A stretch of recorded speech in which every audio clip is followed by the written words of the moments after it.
Me and Money. The Edgewater Beach Hotel. In 1923, at the Edgewater Beach Hotel in Chicago, 8 of the world's wealthiest financiers met. These 8 men controlled more money than the United States government at that time. They included the president of the largest independent steel company, the president of the largest gas company, the greatest wheat speculator, the president of the New York Stock Exchange, a member of the president's cabinet, the greatest bear on Wall Street, the head of the world's greatest monopoly, the president of the Bank of International Settlement. Certainly, one would have to admit that a group of the world's most successful men was gathered in that place, at least, men who had found the secret of earning money. Now let's see where these men were 25 years later. The president of the largest independent steel company, Charles Schwab, lived on borrowed money for 5 years before he died bankrupt. The president of North America's largest gas company, Howard Hopson, went insane. The greatest wheat speculator, Arthur Cutten, died abroad, insolvent. The president of the New York Stock Exchange, Richard Whitney, was sent to Sing Sing Penitentiary. A member of the president's cabinet, Albert Fall, was pardoned from prison so he could die at home. The greatest bear on Wall Street, Jesse Livermore, died of suicide. The head of the greatest monopoly, Ivor Kruger, killed himself. The president of the Bank of International Settlement, Leon Fraser, also died of suicide. Each of these men learned well the art of earning money, but it would seem that not one of them had ever learned how to live the rich life, which was their birthright. It is stories like this one that have caused many well-meaning, but ignorant people to say, "See, I told you it is not good to have a lot of money, it's bad," or, "It just goes to show you that rich people really aren't happy," but of course, that is just not true. For although these 8 men would appear to have slid off the track, there are many wealthy people who are very happy, and who do a tremendous amount of good with their money. They live healthy, well-balanced lives. Consider this: money will have a greater influence on your life than almost any other commodity you can think of. Indeed, the sudden loss or acquisition of money will affect your attitude to a tremendous extent. Therefore, you must agree that everyone should have a deep understanding of exactly what money is, and of the laws governing its attraction. Yet, the sad fact is that not one person in 10 does. 9 to 5 people out of 100 settle for whatever they get, wishing they had more all the way from the cradle to the casket, never understanding that they could actually have had all they wanted. Let me digress for a moment. As you journey through this book, you might have a tendency to let your mind wander off, either thinking about someone you know who has earned a great deal of money or possibly about someone who has gone into bankruptcy.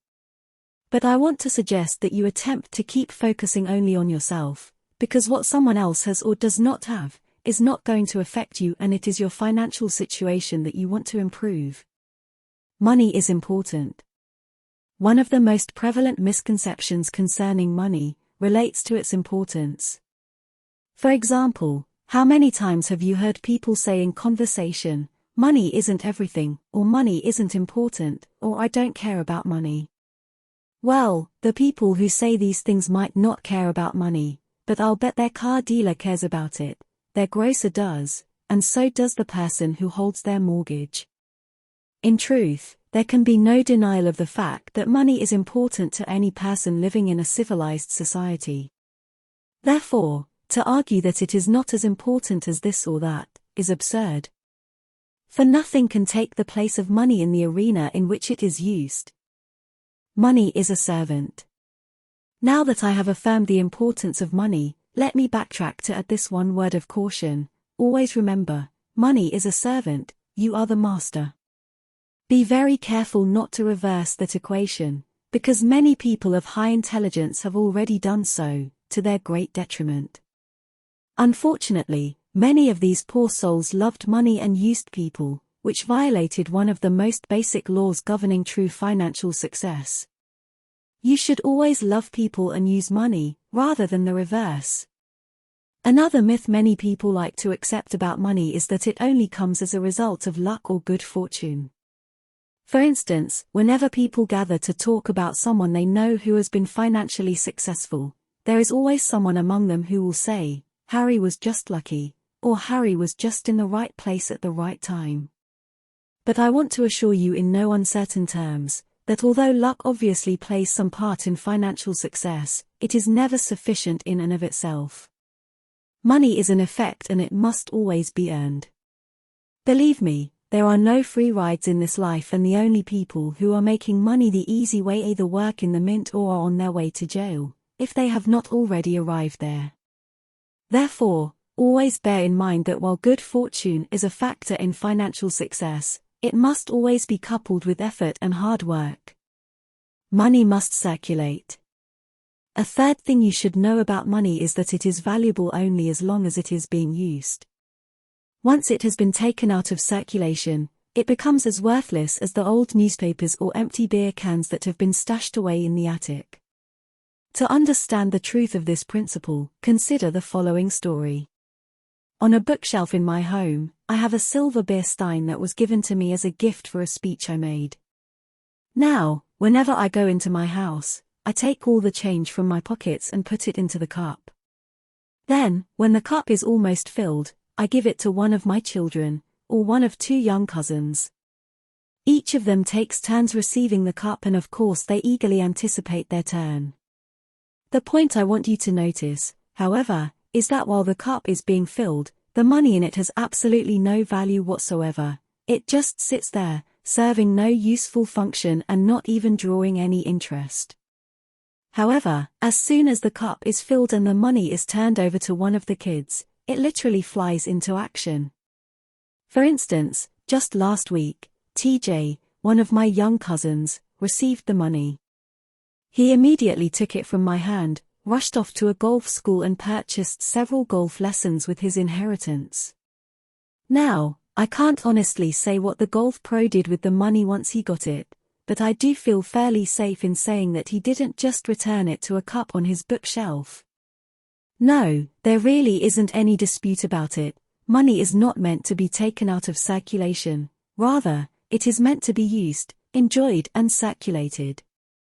This brings me to an even more dramatic illustration of the same principle.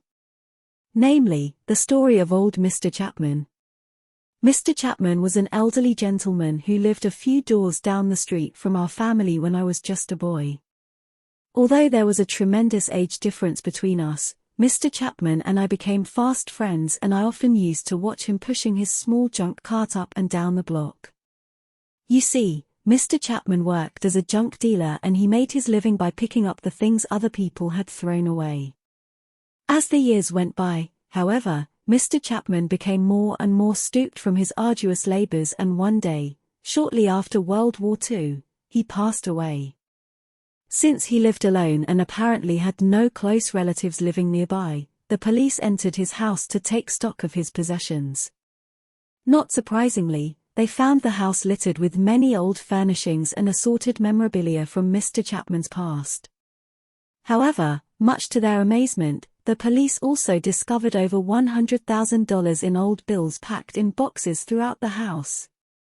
Quick to pick up on so unusual an occurrence, the Toronto Daily Star carried a front-page story the next day about Mr. Chapman, in which it asked the obvious question. Why would an individual worth well over $100,000 choose to keep his money stashed away in old boxes strewn haphazardly throughout his house? Although I was still quite young at the time, I asked myself a similar question.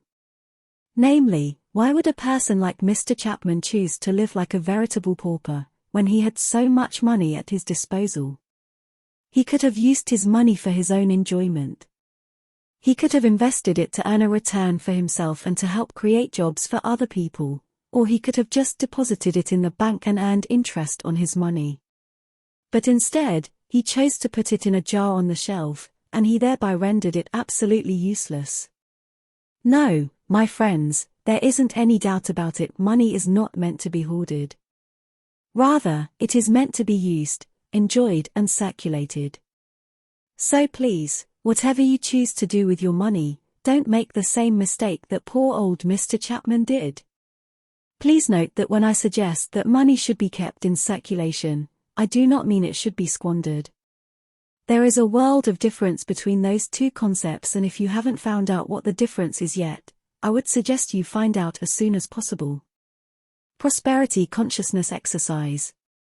Now that we have touched upon some of the characteristics of money, let us turn briefly to a simple technique which you can begin using immediately to start attracting the amount of money you desire. The first thing that I want you to do is to picture yourself, in your mind's eye, sitting in a room with several of your friends. Then, I want you to visualize yourself announcing to them your intention of becoming wealthy, at least, wealthy enough to live the way you choose to live. Now, imagine how that would make you feel. If you are like most people, you would probably feel very uncomfortable. Perhaps you would feel so uncomfortable that you might even retract what you had said by informing your friends you were only joking. You should understand, however, that people who are wealthy never feel uncomfortable when the subject of money is brought up. Why don't they, you ask? The most obvious answer would be, because they already have lots of it. But that is not the correct answer. You should realize that people don't feel comfortable about money because they have it because they feel comfortable about it. In other words, one of the reasons that wealthy people have money is that they have developed that state of consciousness we will hereafter refer to as a prosperity consciousness. Therefore, it follows, if we wish to attract money to ourselves, we must begin to foster a prosperity consciousness as well. The question you should now be asking yourself is this: how do I go about developing this prosperity consciousness for myself? Let me explain. The best way to develop a prosperity consciousness is to start seeing yourself, in your mind's eye, already in possession of the amount of money that you desire. The reason this is so is that since the subconscious mind cannot distinguish between the actual possession of money and mere visualization, you will soon become very comfortable with the idea of money. As a result, you will start attracting it to yourself. This may sound like a game you are playing, but let me assure you, it is one of the wisest things you can possibly do. For when you succeed in convincing your subconscious mind that you are wealthy and that it feels good to be wealthy, your subconscious mind will automatically seek ways of making your imaginary feelings of wealth manifest themselves in material form. If these last few lines seem like sheer fantasy to you, just ignore them for the time being and continue reading. We will be dealing with prosperity consciousness at different points in the book, and I guarantee you that before you finish this book, those lines will start to make a lot more sense to you. Fear not. Now that I have touched upon a technique which will help you acquire greater wealth, let me offer this further word of warning. If you want to have money, one thing you should never do, is worry about whether or not you will get the money you desire, or whether you will keep it. Let me elaborate. In the Bible, Job, the great sufferer of biblical times, makes the following remark: "Behold, the thing I fear has come to visit upon me." Now, stop and ask yourself, if you will, what those biblical words mean to those of us concerned about money today. Well, one thing they certainly mean is that if we insist upon constantly worrying about not having enough money, or if we habitually worry about losing the money we do have, then we are absolutely guaranteed not to worry in vain. For just as surely as Job was afflicted by his many maladies, so too shall we be afflicted by the lack or the loss of money. To take a more contemporary example, let us again consider the tragic case of poor old Mr. Chapman. As you will recall, he was an elderly gentleman who never spent any of his hard-earned savings. But the question is, why didn't he? Most likely it was because he was afraid that if he spent his money, he would become poor and hence would be forced to live like a pauper. The irony was, however, that because of his fear, he lived like a pauper anyway. Or, to be more biblical about it, the thing that he feared most came to visit upon him. In a later chapter you will be given a fuller explanation of the paradox of why we attract into our lives the very things we least desire. But for now, suffice it to say, worrying about money is always extremely counterproductive. This principle holds true, even if you rationalize your worry with the old platitude that you are just saving a little for a rainy day. I must put forward one other caveat at this time. If you really want to significantly increase the amount of money you are presently earning, the first thing you must do is learn to pay substantially less attention to what others around you are saying and substantially more attention to what that quiet voice that speaks within you is saying. Put more prosaically, you must strive to become much less susceptible to influences outside of yourself and much more inclined to trust the instincts and feelings that lie within you. Let me elaborate. Most people who fail to accumulate enough money to live in the style they choose are the same people who are most easily influenced by other people's opinions. For instance, they are often the people who let the writers of economic doom and gloom, whether in the newspapers or on news broadcasts, do their thinking for them. But, as Napoleon Hill pointed out in his great book, Think and Grow Rich, opinions are the cheapest commodities on earth. In fact, almost everyone has a flock of them ready to be foisted upon anyone who is willing to accept them. Therefore, if you know you have been unduly influenced in the past by other people's opinions, make up your mind right now, before you read any further, that from here on in, you are going to heed your own counsel, while keeping an attentive ear open for God's counsel. Remember, if you do, there is absolutely no reason why you cannot become financially successful within a very reasonable period of time. Understanding versus memorization. As you read on through the pages in this book, you will develop an ever-increasing awareness of the talents and abilities that lie deep within you. You should realize that with the proper instruction, you can begin using these undeveloped talents to attract the good that you desire. But let me caution you once again, no amount of reading or memorizing will bring you the success you seek. It is only the understanding and application of the ideas in this book that will make the difference for you. Therefore, don't be in any hurry to finish the book, because a complete reading should not be your objective. As stated previously, understanding and applying what you read is the objective. So if you are able to properly digest only one page a day, that might be all that is necessary for you to arrive at your goal. If you are wondering why this book is meant to be sipped and tasted, rather than devoured at one reading, bear in mind it is based upon over 20 years of careful analysis of the methods of both the very successful and the very unsuccessful. Strength through sharing. One more word of advice. Since very few, if any, people become great at anything by themselves, I would suggest you attempt to find at least one other person with whom you can share and discuss the ideas presented in this book. Prosperity consciousness. I believe you will agree it is an observable truth that human beings will never enjoy anything they are not yet consciously aware of. For example, we did not enjoy the luxury of traveling in airplanes at tremendous rates of speed, until the Wright brothers became consciously aware of how to fly. Thomas Edison developed the conscious awareness of the moving pictures and introduced us to a brand new form of entertainment. Dr. Jonas Salk became consciously aware of how to develop a serum that would combat the dreadful disease of infantile paralysis, more commonly referred to as polio, and as a result of Salk's new awareness, you very rarely hear of anyone contracting that disease today.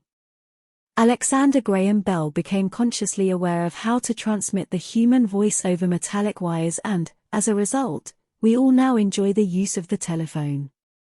Needless to say, I could go on and on citing example after example. However, the point I want to bring to the forefront of your mind is that these inventions, or the knowledge bringing about these inventions, have always been here. In fact, all the knowledge there ever was or ever will be, is evenly present in all places at all times. But it took an individual to bring those thought patterns together and form ideas which developed into what we call consciousness, before we could begin to benefit from them. We are floating in an ocean of thought energy, where all the knowledge there ever was or ever will be, is present. We are also surrounded by abundance. Indeed, everywhere we look in nature, our eyes come in contact with abundance, for nature knows no such thing as failure. Therefore, there never has been, and there never will be, a lack of anything, except conscious awareness. But if you are going to begin to penetrate this world of wealth, it is absolutely essential that you begin to think. In other words, You must open your mind to the stream of thought energy which will create an image, or a consciousness of prosperity, in your mind.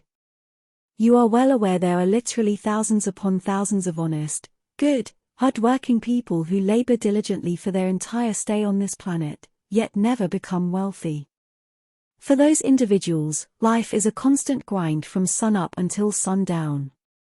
But the ideas presented on these pages have been put here in the hope they will joy your mind and inspire you to open it up to this new type of thinking.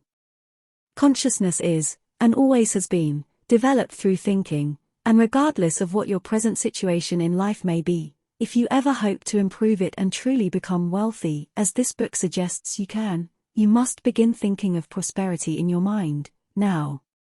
Not when you finish the book. Not when you finish the chapter. Not tomorrow, next week, next month, or next year. It must be done now. Thinking is the highest function of which a human being is capable. Yet, unfortunately, very few people think. They merely trick themselves into believing that because there is some mental activity taking place in their mind, they are thinking.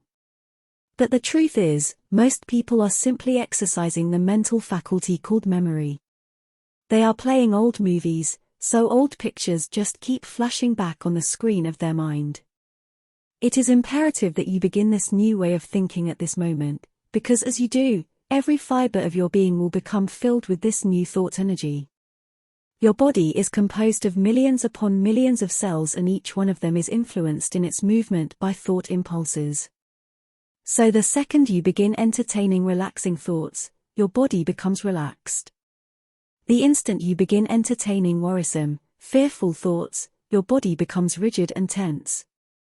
As you begin to hold thoughts of prosperity and begin thinking of yourself as a very wealthy, prosperous individual who is surrounded by an ocean of thought energy, swimming in a sea of plenty, your body and mind will instantly move into a prosperous vibration, and you will begin to attract, just like a magnet, everything necessary for you to become wealthy.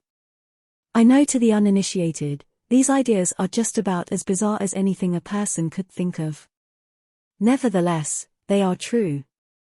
For mental awareness of prosperity always precedes wealth in your material world. It is not difficult, therefore, for children today, born into families of great wealth, like the Kennedys or the Bronfmans, to think these prosperous thoughts and to have this prosperity consciousness, since that is the only type of thinking they were subjected to, right from birth. We say they have been conditioned in, or to, prosperity. However, the majority of people have not been born into that kind of an environment, and so they were not surrounded by that type of thinking. We must, therefore, develop an understanding of 1. How we have been conditioned. 2. Why we are getting the results we are getting, and 3. How we can change our way of thinking or our conditioning. That is not an easy thing to do. It takes a lot of discipline. It takes a tremendous desire. It takes a lot of diligent effort, which is the probable reason so few people ever actually change. Yet I want you to know that regardless of how difficult it may be, it can be done, and it can be done in a relatively short period of time. The compensation you will receive for your effort will delight you. I know, because I have done it, and I know many, many other people who have done the same thing. Now it is necessary for you to do it. The very fact that you have picked up and started reading this book is all the proof you will ever need, that you truly do have a desire to change. Moreover, there is a sure way, for you to receive your desired good, and this book will outline the way for you. There is real power within you. Below the level of your consciousness is the great treasury of your subconscious mind, and that is the part of your personality we want to begin to influence through our new thought patterns. In order to make the issue definite and concrete, consider the following statement. Any idea, plan or purpose may be planted in the subconscious mind by repetition of thought empowered by faith and expectancy. You might be asking, can this statement be demonstrated to be true through experimentation and observation, or is there any known method or technique by which the proof may be secured, and if there is such a method or technique, is it available to everyone? These questions can all be answered with an emphatic yes. As you read, test, and experiment with the ideas that will come to you in the following pages, you will answer all of these questions for yourself. And it is necessary that you answer them for yourself, because as human beings, we will not truly believe something until we actually discover it for ourselves. This book was written in the sincere hope that it would lead you to the many discoveries that lie within you by the repetition of these prosperity ideas. You must begin to see money as an obedient, diligent servant that you can employ to earn more money, and that you can use to provide services far beyond the service that you could ever physically provide. It is necessary that you feel comfortable when you talk about money, because you have truly been born rich. You have all the mental tools necessary to attract the thoughts you are surrounded by, to create the consciousness that you must create in order for you to have the wealth you choose to have. Lack and limitation can only exist when we make room for them in our minds. But prosperity consciousness knows no lack and no limitation. Resolve to completely remove the lid from your marvelous mind, with respect to your own earning ability, and understand that the wealth you are seeking is and always has been seeking you in return. So open wide the doors of your conscious mind now, and begin to receive it. Mental money. Begin immediately to play a mental game with yourself. Get into the habit of visualizing yourself in the possession of great wealth. Think of some of the things you would do with that money and then mentally start doing them. Since your subconscious mind cannot tell the difference between actually doing something and visualizing yourself doing it, this exercise will very quickly help you to develop a prosperity consciousness. Remember, it is an absolute law of your being, that you must have something mentally before you will ever have it physically. Also understand that everyone talks to themselves mentally. In fact, some people even do it out loud. Therefore, whenever you are carrying on your private conversation with yourself, always talk about how good it feels to be wealthy. Congratulate yourself on becoming wealthy and hear others congratulating you as well. You should realize that although this might appear to be a game you are playing, you are doing one of the wisest things you can possibly do. You are working from a higher to a lower potential. You are embarking on a program of self-development. You are about to learn that there is much more to yourself than meets the eye, and you must apprehend this hidden factor of your personality, if you are ever to develop yourself properly. In truth, you will never see the greatest part of your being because it is non-physical in nature. In fact, you will soon become aware that you are constantly living simultaneously on three distinct planes of being. You are spiritual, you have an intellect, and you live in a physical body. To understand this abstraction better, you must keep in mind that you are living simultaneously on three distinct planes of existence. 1. The spiritual plane of thoughts, highest potential. 2. The intellectual plane of ideas, middle potential. 3. The physical plane of results, lowest potential. Therefore, by doing what I have suggested you do, you are merely using your divine nature to choose the thoughts, i.e. money is good, I love people and I use money, money is a servant, I am the master, which will build an idea. In our case, the idea happens to be that of great personal wealth, or true financial success. Be very aware that ideas, such as the idea of financial success, never form by themselves. The human personality must always enter into the process, by thinking the thoughts which can then be used to build the idea. That is the very thing that makes the human being godlike, or you could say, a creative creature, the highest form of creation. So by holding this beautiful idea, or picture of financial success in your mind, you will ultimately be able to cause the idea to manifest itself in your life, i.e. in your results. As you progress through this book, you will see how this actually occurs. Now, let's take a couple of steps backward. You will remember that I wrote, in a previous paragraph, that you are working from a higher to a lower potential. What I meant by this is that you are working from thoughts, spirit, to idea, intellectual, to things, physical, rather than working from things, physical, to thoughts, spirit, to idea, intellectual, as you have probably done in the past and as the vast majority of people will continue to do in the future. That is to say, most people will look at a result in their life and then let that result dictate the thoughts they will then use to build their idea. For example, if they see that their bank account is empty, a result, they will choose to think thoughts of lack or loss, and then they will use those thoughts to build the idea of poverty. However, since the idea they are holding in their mind must manifest in their future results, they are actually bringing about a repeat performance of the very thing which they say they don't want. Namely, an empty bank account.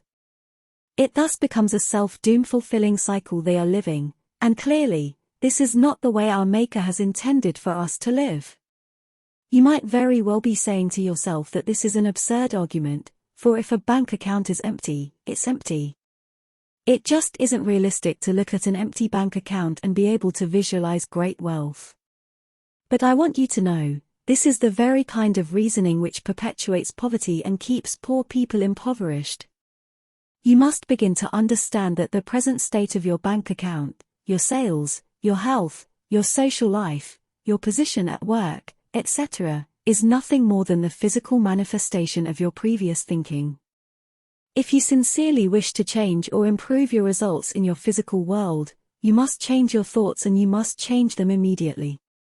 If you take the time to really think through the information which is being presented, you will conclude that what has just been said makes perfect sense.